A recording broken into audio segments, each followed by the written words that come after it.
بسم اللہ الرحمن الرحیم.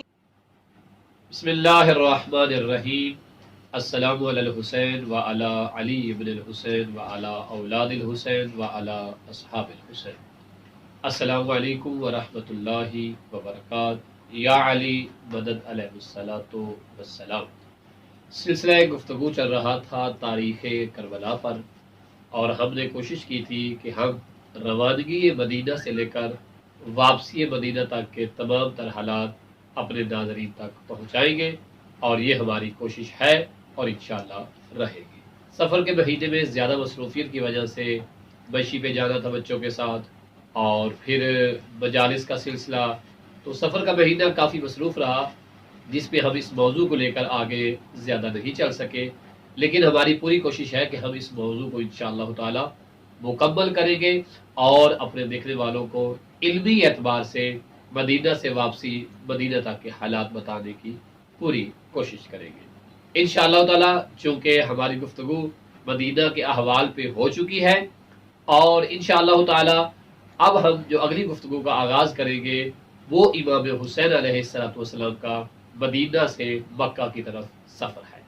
اور یہاں پہ ہم اپنے ناظرین کو، سامعین کو یہ بتائیں گے کہ جو کاروان حسینی مدینہ سے نکلا تھا تو اس کاروان امام حسین میں خواتین کتنی تھی، بچے کتنے تھے، مرد کتنے تھے، ضعیف کتنے تھے، اور اس کے ساتھ ساتھ بنی ہاشم کے احباب کتنے تھے، اور اصحاب امام حسین کتنے تھے.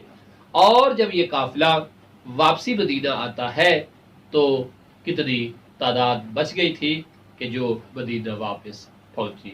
تو آپ ہمارے ساتھ جڑے رہیں گے انشاءاللہ تعالی، جس میں ہم آپ کو خاندان جناب ابو طالب کے وہ افراد بھی بتائیں گے کہ جن کو عمومی طور پر لوگ نہیں جانتے.